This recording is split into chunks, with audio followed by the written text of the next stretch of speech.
नमस्कार मंडळी, स्वागत आहे सर्वांचं आपल्या चॅनलवरती. मंडळी, आपले सर्व शेतकरी बंधू जे आहेत, आपण प्रत्येक वेळी नवनवीन पीक घेऊन आपल्याला शेतीमध्ये एक प्रयोग करून किंवा प्रयोगशील शेतकरी म्हणून जर आपण पाहिलं सर्वांकडे, तर नवनवीन पिकाचे आपण उत्पादन घेण्याचा प्रयत्न करत असतो. त्याच अनुषंगानं आपण सर्वजणांनी राजमा पेरलेला आहे. आता राजमाबद्दलच्या बऱ्याचशा ज्या काही गोष्टी आहेत की ज्याच्यामध्ये फवारणीबद्दलचा जो काही विषय की फवारणीबद्दल असणार जे काही संभ्रम आहेत किंवा फवारण्याला खर्च किती येतो, कशा पद्धतीने त्याची फवारणी करायला लागते, पहिली फवारणी कुठली करायची, दुसरी फवारणी कुठल्या औषधाची करायची आणि एकूण फवारण्या किती लागतात, तर त्याच अनुषंगाने जे काही आपण प्रायोगिक तत्वावर असेल किंवा जास्त प्रमाणामध्ये असेल, ज्याने आपण सर्व शेतकऱ्यांनी आपल्या राजम्याचं उत्पादन घेतलेलं किंवा राजमा पेरलेला आहे, त्या शेतकऱ्यासाठीचा आपण आजचा हा व्हिडिओ तयार करत आहोत. मंडळी, या व्हिडिओमध्ये मी संपूर्ण माहिती आपल्या सुरुवातीच्या पहिल्या फवारणीच्या बद्दल देणार आहे राजमा पिकाला. त्यामध्ये सर्वांना आपण जे काही फवारणी करण्यासाठी खर्च किती येणार आहे, किती औषध वापरायचंय, कशा पद्धतीने फवारणी करायची, कधी करायची, याच्याविषयीची सविस्तर माहिती आपण या व्हिडिओमध्ये देणार आहोत. त्यामुळे व्हिडिओ शेवटपर्यंत बघा. आपण डायरेक्ट बॉटल टू बॉटल तुम्हाला कुठल्या पद्धतीचं कसलं कीटकनाशक वापरायचंय, कुठलं टॉनिक वापरायचंय, त्याला बुरशीनाशक काय वापरावं आणि एक सरासरी याला खर्च किती येईल एकरामध्ये, त्या अनुषंगाने आपला आजचा व्हिडिओ आहे. हा व्हिडिओ संपूर्ण डिटेलमध्ये आपण टाकणार आहोत, त्यामुळं व्हिडिओ शेवटपर्यंत बघणं महत्वाचं आहे. मंडळी, सुरुवात करायची. आपण पेरणी केल्यानंतर मंडळी 15 ते 17व्या दिवशी आपल्याला आपल्या राजमा पिकाला पहिली फवारणी घ्यायची. त्या अवस्थेमध्ये ज्या काही किडी येणार आहेत त्यामध्ये सांगतो, कटवर्म जे आहे जमिनीमध्ये 2 ते 3 इंचापर्यंत आळी, काळ्या रंगाची आळी त्या ठिकाणी आपल्या जमिनीमध्ये उत्पन्न होते. ज्या ठिकाणी जास्त तुम्ही शेणखत टाकलेला असेल किंवा जे काही सेंद्रिय खताचा ज्या ठिकाणी जास्त वापर केलेला असेल, एव्हा जवळपास 60 ते 70% याचा परिणाम आपल्याला पाहायला मिळेल सुरुवातीला. तर तो ज्यावेळेस आपला राजमा उगवल्यानंतर 3 ते 4 पानावर आल्याबरोबर त्या कटवर्म आळीचा आपल्याला प्रादुर्भाव दिसून येतो. त्या अनुषंगाने आपल्याला फवारणी करणं देखील त्यामध्ये महत्वाचं आहे. त्यानंतर जे आहे फवारणी करत असताना आपण सुरुवातीला जे काही आपल्याला औषध घ्यायचंय किंवा त्याला काय फवारणी करावं लागेल, त्यानंतर पुढे जे आहे नंतरचा त्यासोबत आपल्याला त्याला वाढ असेल, फुटवा असेल, कलर असेल, बुरशीचा प्रादुर्भाव होऊ नये. आपण सर्वजण तर बीज प्रक्रिया करतोच, पण बीज प्रक्रियेचा जो काही त्या ठिकाणी असर आहे किंवा त्याचा जो काही फायदा आहे, परिणाम आपण त्याला म्हणू शकतो, तर 15 दिवसापर्यंत राहतो. 15 दिवसाच्या पुढे 15 ते 17 दिवस जी म्हणतोय मी, फवारणी करण्याची जी गरज आहे किंवा का करायची, बीज प्रक्रिया जी आहे आपण केलेली, त्या बीज प्रक्रियेचा 15 दिवसापर्यंत तुम्हाला रिझल्ट राहणार आहे. बीज प्रक्रियेचा व्हिडिओ आपण पाठीमागला आपण जर चॅनेलवरती पाहिलं तर बीज प्रक्रियेचा देखील सेपरेट व्हिडिओ आहे. आणि त्या अनुषंगानं सेपरेट व्हिडिओ जरी नसेल तर याच व्हिडिओमध्ये सांगतो, जे काही बेस्ट ऍग्रीसर्चचं वॉर्डन येतं किंवा विलोउड क्रॉप केअरचं येतं, विलोउड कंपनीचं, ते आपण वापरू शकता. किंवा इलेक्ट्रॉन आहे, इलेक्ट्रॉन देखील आपण त्या ठिकाणी वापरू शकता. अशा पद्धतीनं जर आपण सर्व त्या पद्धतीची जर आपण बीज प्रक्रिया केली तर त्यामध्ये आपल्याला निश्चित त्यापासून आपल्याला फायदा होतो.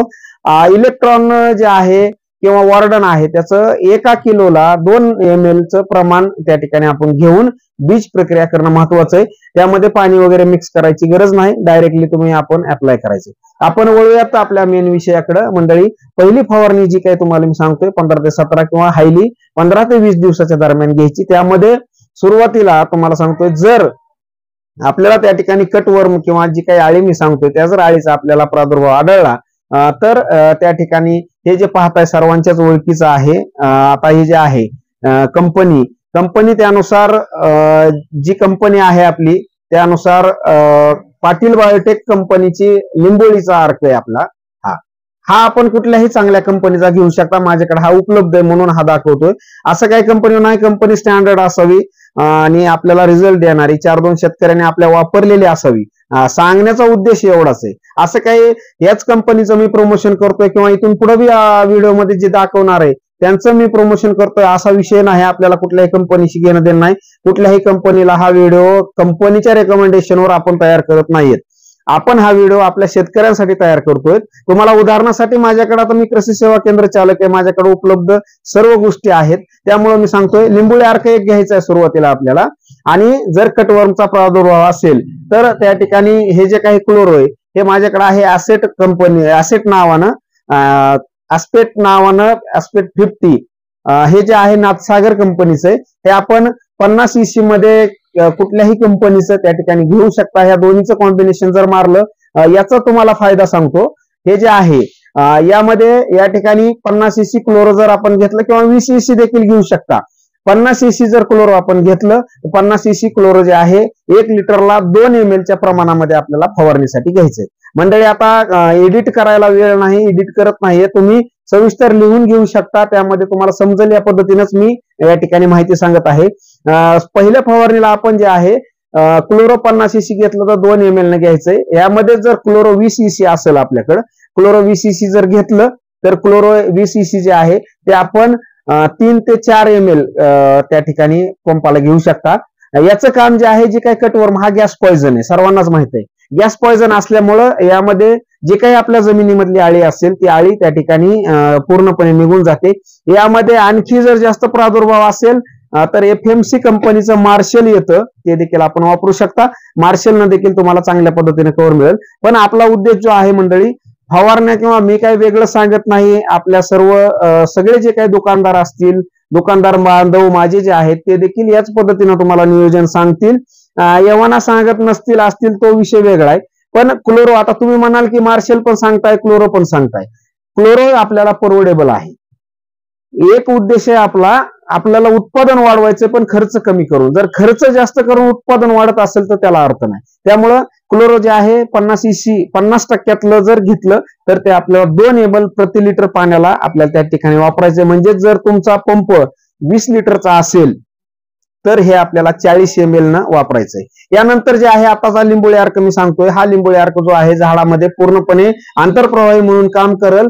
10,000 ppm चा लिंबोळी अर्क त्या ठिकाणी घ्यायचा आहे. तो देखील आपल्याला 1.5 ते 2 ml प्रति लिटर पाण्याला वापरायचा आहे. आणि त्यानंतर याचा जो काही फायदा आहे, जे काही आता हे जे पीक आहे त्यामध्ये सकिंग पेस्ट जे आहेत किंवा गोंगण, पांढरी माशी, मावा, तुडतुडे याचा प्रादुर्भाव आपल्या राजमा पिकावर होतो. त्यामुळं हे दोन्हीचं कॉम्बिनेशन त्या ठिकाणी आपल्याला घ्यायचंय. हा झाला किडीचा आणि जी काय आळी याचा विषय या ठिकाणी संपला. त्याच्यानंतर जे आहे आता फक्त आपण कीड आणि रोग या गोष्टी जर कंट्रोल केल्या तर फक्त त्यांना भागणार नाही. आता त्याला आपल्याला वाढ करायची, त्याचा फुटवा करायचा आहे. आता काही ठिकाणी पाऊस झालेला आहे, बऱ्याच ठिकाणी पाऊस झाला तर त्या ठिकाणी त्या पिकाला आपल्या पिवळा रंग आलेला आहे जास्त पाणी झाल्यामुळे.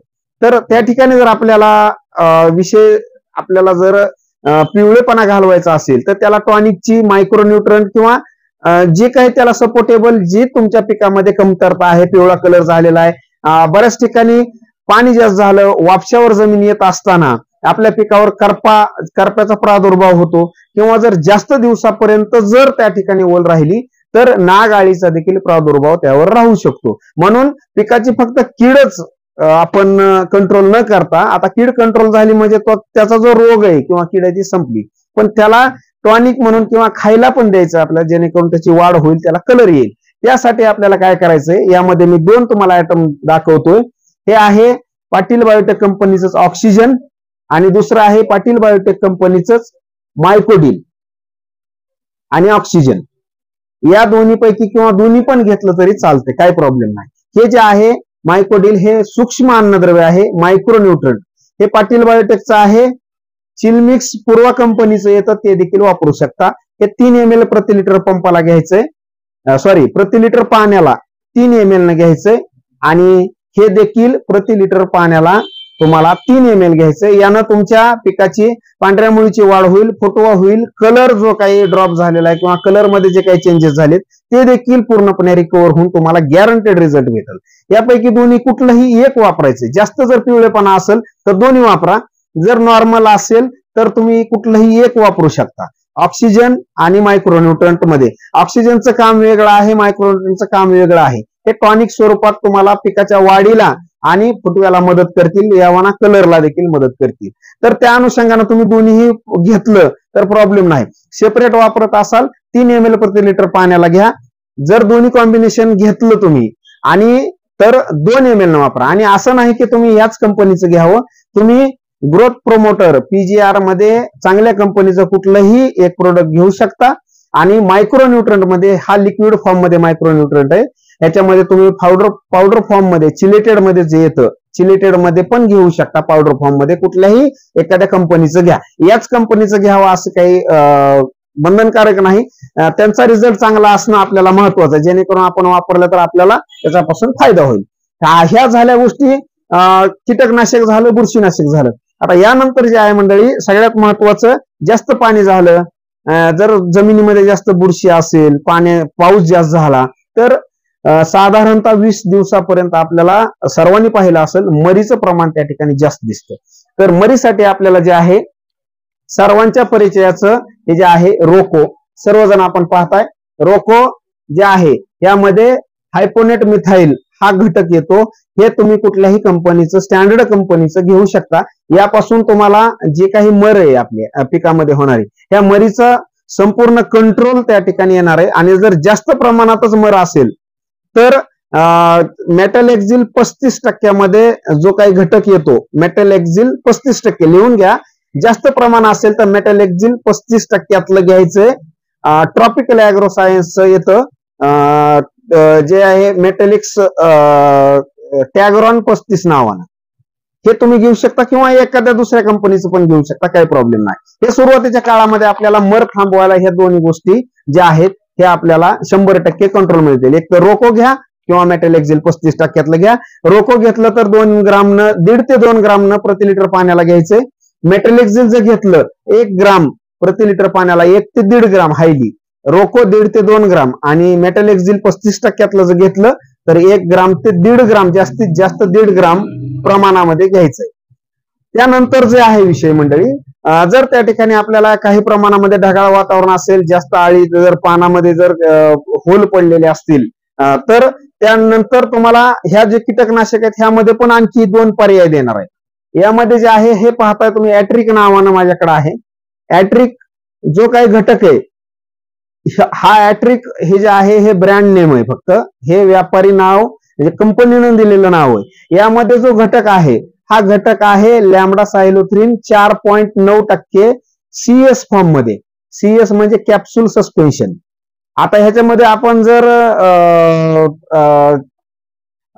बघायला गेलो तर आलिकामध्ये पण आपल्याला त्या ठिकाणी तो घटक पाहायला मिळेल किंवा प्लेन लॅम्बडा देखील तुम्हाला मिळतो. त्याच्यामध्ये प्लेन लॅम्बडा सगळ्यांच्या परिचयाचं नाव सांगतो, कराटे नावानं जे येतो, पण तो EC मध्ये किंवा CS EC मध्ये येतो. आपल्याला जे घ्यायचंय ऍट्रिक किंवा वेगवेगळ्या कंपनीनुसार नाव असतील, नावाशी घेणं देणं नाही. जो काही टेक्निकल कंटेन आहे त्यामधला तो कंटेन आहे लॅम्बडा सायलोथ्रिन 4.9% CS फॉर्म मध्ये कॅप्सूल सस्पेन्शन. याचा अर्थ कॅप्सूल सस्पेन्शन म्हणजे मंडळी ज्यावेळेस आपण याची फवारणी करतो, आपलं कुठलंही पीक असू द्या, त्या पिकावर एक गोळ्यांचा लेअर तयार होतो आणि त्या गोळ्या ज्या आहेत ज्यावेळेस तुमचं त्या ठिकाणी सकिंग पेस्ट येऊन बसतात, त्यामध्ये गोंगण असेल, पांढरी माशी असेल, मावा, तुडतुडा असेल, ज्यावेळेस त्याला टच होतं त्यावेळेस ती गोळी ब्लास्ट होते आणि त्याचा जागेवरच नायनाट होतो. त्याचा रिझल्ट जोपर्यंत मोठा पाऊस पडत नाही, जर मुसळधार पाऊस झाला तरच ते धुवून जातं. त्यामुळं आपण CS फॉर्म मधला जो काही लॅम्बडा आहे तो आपण रेकमेंड करतो. यानं ह्या लॅम्बडाने एकतर पूर्ण सकिंग पेस्ट किंवा तुमच्या ज्या काही बाकीच्या गोंगण असेल किंवा बाकीचे जेवढे काही कीटक आहेत जे की पानाचा रस शोषण करतात, सकिंग पेस्ट गोंगण म्हणतो, त्याचा प्लस लहान स्वरूपाची आळी देखील यानं आपल्याला कंट्रोल होते. आणि जर मगाशी म्हणलं तसं आळी जर जास्तच असेल, याचं काम जे आहे पेस्ट कंट्रोलचं आहे, तर सगळ्यांच्या परिचयाचा जो काय आहे इमामेक्टिन बेन्झोएट 5% मधलं, जे की क्रिस्टल कंपनीचं प्रोक्लेम नावाने येतं, नाथसागर कंपनीचं नोक्लेम नावाने येतं, जे किसान कंपनीचं रायपर नावाने येतं. अशा वेगवेगळ्या कंपन्या, तुम्ही कुठल्याही एका कंपनीचं जे आहे इमामेक्टिन बेन्झोएट, सर्व शेतकरी शेवया म्हणून ओळखलं जातं, याला आळीनाशक आहे हे. ह्या दोन्हीचं कॉम्बिनेशन आपण मारू शकता. जे काही बाकीचं ज्या काही गोष्टी सांगितल्या तुम्ही, मायक्रोन्यूट्रन असेल, टॉनिक असेल, ते सेम याच पद्धतीने यासोबत घ्यायचे. पण जर जास्त आळीचा किंवा त्या ठिकाणी जर पानाला जास्त बोळ पडले असतील तर त्यासाठी आपल्याला सुरुवातीलाच हे आपण शक्यतो हे सेकंड फवारणीला देतो, पण मी तुम्हाला 2 पर्याय देतो. मगाशी जी सांगितले ते पर्याय क्लोरो असेल किंवा जे काही लिंबोळी अर्क आहे तो देखील घेऊ शकता. जास्त अटॅक असेल किंवा येवाना 8 दिवसानंतरच जर आळीचा प्रादुर्भाव वाटला, पहिली फवारणी क्लोरो किंवा निम अर्क घेऊन त्यानंतर 8-10 दिवसानं ह्याची फवारणी आपण घेऊ शकता. आणि ही जी फवारणी मी सांगतोय क्लोरो आणि लिंबोळी अर्क सोडून, लिंबोळी अर्क आपण फ्लावरिंग मध्ये घेतला तरी अडचण नाही. फक्त फ्लावरिंग मध्ये एक लक्षात घ्यायचंय, फ्लावरिंग मध्ये गॅस पॉइझन शक्यतो मारायचे नाही, कारण सेटिंगला आपल्याला प्रॉब्लेम येतो. त्यामध्ये ज्या काही मधमाशा असतात ज्याचं की आपण परागीकरण म्हणतो, सर्वांना माहित असेल तर परागीकरणाला प्रॉब्लेम येत नाही, म्हणून शक्यतो बिगर वासाची औषधं आपण देतो. त्यामध्ये त्यानुसार हा जो डोस आहे हा डोस आपण फ्लावरिंग मध्ये देतो, म्हणजे कीटकनाशकाचा. पण हा सांगायलो मी, जर तुम्हाला जास्त आळीचा प्रादुर्भाव असेल किंवा आपले ज्या शेतकऱ्याकडून 15 ते 20 दिवसाच्या दरम्यानची फवारणी चुकली, त्यांची फवारणी पुढे गेली, त्यांनी मात्र कीटकनाशकामध्ये हाच वापर करायचा आहे. आणि जे काही मायक्रोन्यूट्रन किंवा टॉनिक मध्ये सांगितलंय त्याचा ऑक्सिजन किंवा जे काही मायक्रोन्यूट्रन सूक्ष्म अन्नद्रव्य याचा वापर आपण 100% करू शकता. आणि सगळ्यात महत्वाचा जो घटक आहे, आता सगळे शेतकरी आपले, तुम्ही 10 नाही 5 हजाराचं औषध घेताल, पण एखादा दुकानदार जर म्हणला सेवर घ्या तर घेत नाहीत. हे सगळ्यात चुकीचं आहे मंडळी. हा काय कुठला कंपनीचा सेवर विकण्याचा किंवा याचा उद्देश आपला नाही. याचं सगळ्यात महत्वाचं कारण सांगतो, जे काही तुम्ही आतापर्यंतचे औषध आपण पाहिलेत किंवा तुम्हाला दाखवलेत, फवारणीसाठी सांगितलेत, त्याचा जो काही परिणाम आहे ते वाढवण्याचं काम सेवर करतं. सेवर घ्या, कुठल्याही कंपनीचं घ्या, स्टँडर्ड घ्या, पण शक्यतो सिलिकॉन बेस सेवरच घ्या. हे जे आहे पूर्वा कंपनीचं ऍक्टिव्हेट नावाने येतं, याच्यामध्ये सिलिकॉन आहे. त्या सिलिकॉनचं काम काय, आपल्या पानात जे काही पीक आहे त्या पानामध्ये ओलावा टिकवून ठेवणं, आणि प्लस सिलिकॉन असल्यामुळं याचं देखील परिणाम एक होतो की आपल्या पानामध्ये जे आहे किंवा पिकामध्ये ग्रीनरी हरितद्रव्य वाढवण्याचं काम हे करतं.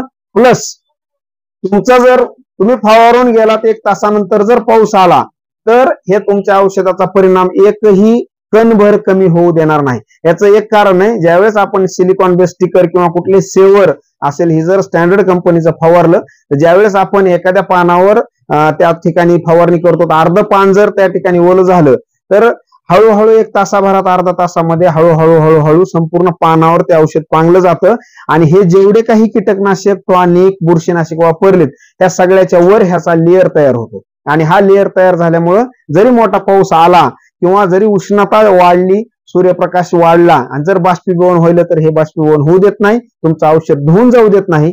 एव्हाना जास्त वेळ तुम्ही एखाद्या वेळेस जर आपण फवारत असताना जर जास्त वेळ त्या ठिकाणी पाणी राहिलं एखाद्या झाडावर, तर पाणी देखील खाली जास्त वेळ टिपकू देत नाही. म्हणजे याचं काम जे आहे, एक तर सिलिकॉन बेस असल्यामुळे आपल्या पिकामध्ये हरितद्रव्य ग्रीनरी वाढवितं, प्लस तुमच्या औषधाचं नुकसान होण्यापासून वाचवतं. आणि तुम्हाला 100% जो काही रिझल्ट आहे, हा रिझल्ट औषधाचा 100% यायचं काम हे सेवर करतं. म्हणून सिलिकॉन बेस स्टिकर हे ऍक्टिव्हेट नावानं पूर्वाचं येतं, साध्या नावानं सेवर म्हणून येतं. ह्याचं जे प्रमाण आहे, याचं प्रमाण 1 ml प्रति लिटर पाण्याला घ्यायचंय. त्यानुसार आपण जर अर्धा ml जरी घेतलं तरी त्या पद्धतीने आपल्याला बास होईल, कारण हे सिलिकॉन बेस आहे. म्हणजेच 20 लिटरचा जर आपला पंप असेल तर याला 10 ml चं प्रमाण आपल्याला पंपाला घ्यायचंय. आता ह्याचं प्रमाण सांगायचं राहिलं मंडळी, ह्याचं जे आहे, जर प्लेन घेत असाल लॅम्बडा CS मध्ये, लॅम्बडा सायलोथ्रिन CS मध्ये जर प्लेन घेत असाल तर 3 ml प्रति लिटर पंपाला आपल्याला घ्यायचंय. आणि इमामेक्टिन जर प्लेन घेत असाल तर आपल्या सर्वांनाच माहित आहे जे काही इमामेक्टिनचं आपण प्रमाण देतो, 1.5 ते 2 ग्राम प्रति लिटर पाण्याला घ्यायचंय. आणि जर दोन्ही कॉम्बिनेशन घेत असाल तर याचं देखील 2 ml ना आणि याचं 1 ग्राम या प्रमाणामध्ये आपण फवारणी त्या ठिकाणी घेऊन करू शकता. एवढं सांगणं आपल्या व्हिडिओमध्ये होतं. 100% मला खात्री की आपल्याला समजला असेल व्हिडिओ.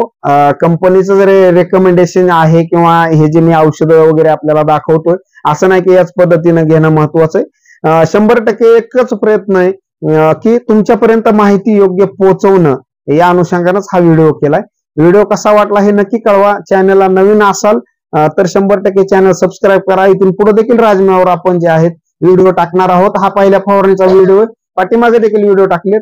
फ्लॉवरिंग स्टेज मध्ये दुसरी फवारणी कुठली करावी, शेंगाच्या अवस्थेमध्ये काय काळजी घ्यायची, काय फवारणी करायची, हे नक्की व्हिडिओ त्या ठिकाणी आपल्याला तुम्हाला व्हिडिओच्या माध्यमातून 100% रोखचोक आणि अचूक मार्गदर्शन करण्याचा प्रयत्न मी करीन. त्यामुळे चॅनल सोबत राहा. भेटूया पुढच्या व्हिडिओमध्ये. तोपर्यंत नमस्कार.